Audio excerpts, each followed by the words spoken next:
दोस्तों, ये बात तो सच है कि ज्ञान और शिक्षा ऐसे अनमोल उपहार हैं जिसे हासिल करना बेशक मुश्किल है, लेकिन अगर आप कठिन परिश्रम करना जानते हैं और चाहते हैं कि आपके पास भी वो सब कुछ हो जो हर सफल इंसान के पास है, जैसे बंगला, पैसा, गाड़ी और सबसे इंपॉर्टेंट चीज इज्जत, तो आपको इनको पाने के लिए शिक्षा और ज्ञान को हासिल करना बहुत जरूरी है।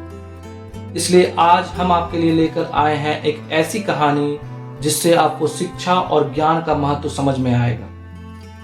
हेलो फ्रेंड्स, आप सबका पंकज के ज्ञानालय में स्वागत है।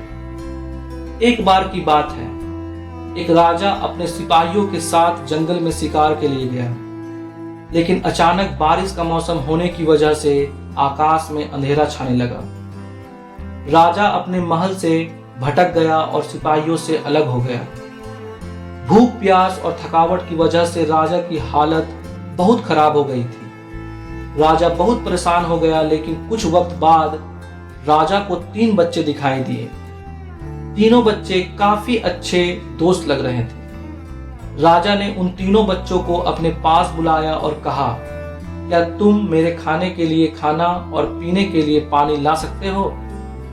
यह सुनकर तीनों बच्चों ने कहा, जी, हम अभी घर से जाकर आपके लिए कुछ लेकर आते हैं। यह कहकर तीनों बच्चे अपने गांव की तरफ भागे और अपने अपने घर से राजा के लिए खाने के लिए काफी कुछ ले आए।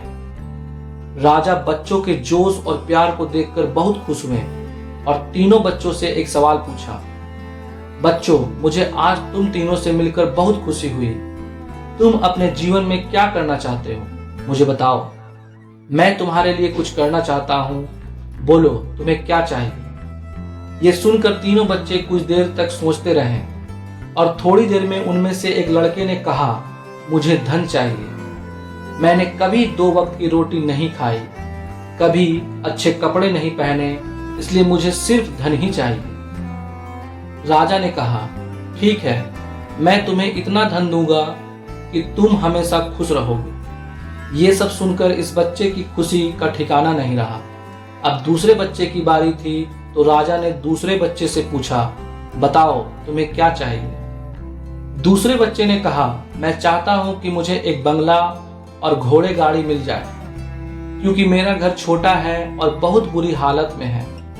यह सुनकर राजा ने कहा, ठीक है, मैं तुम्हें बंगला और घोड़ा गाड़ी दूंगा। अब तीसरे बच्चे की बारी थी, तो राजा ने तीसरे बच्चे से पूछा, बताओ तुम्हें क्या चाहिए? तीसरे बच्चे ने कहा, मुझे ना धन चाहिए और ना ही बंगला।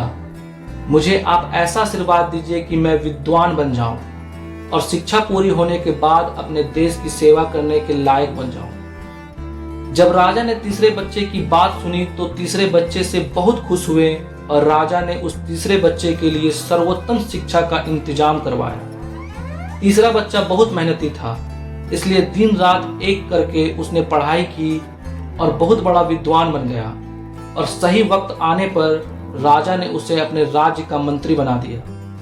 अचानक राजा को सालों पुरानी घटना याद आ गई। राजा ने मंत्री से कहा, कई वर्ष पहले तुम्हारे साथ जो 2 बच्चे थे, अब उनका क्या हाल है? मैं एक बार चाहता हूं कि तुम तीनों से एक साथ फिर से मिलो। एक काम करो, अपने तीनों दोस्तों को कल खाने पर आमंत्रित कर लो। मंत्री ने अपने दोस्तों के पास ये संदेश भेज दिया। अगले दिन तीनों दोस्त राजा के सामने उपस्थित हुए। राजा ने कहा, आज मैं तुम तीनों को फिर से एक साथ देखकर बहुत खुश हूं।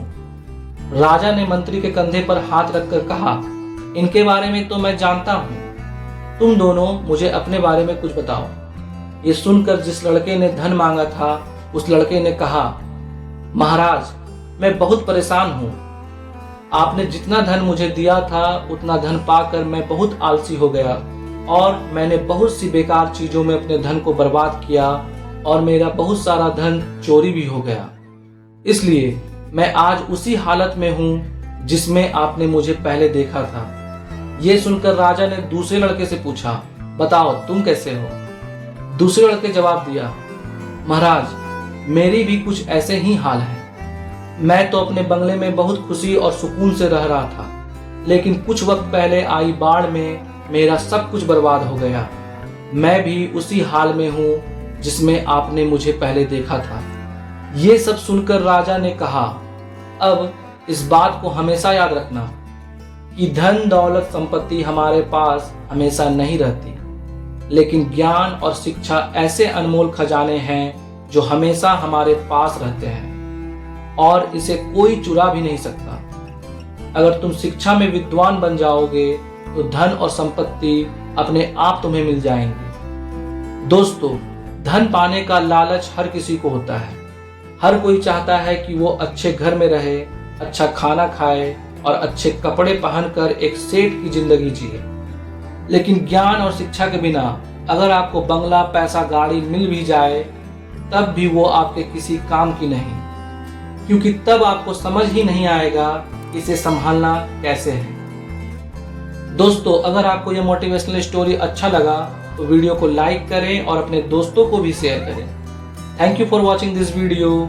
जय हिंद, जय भारत।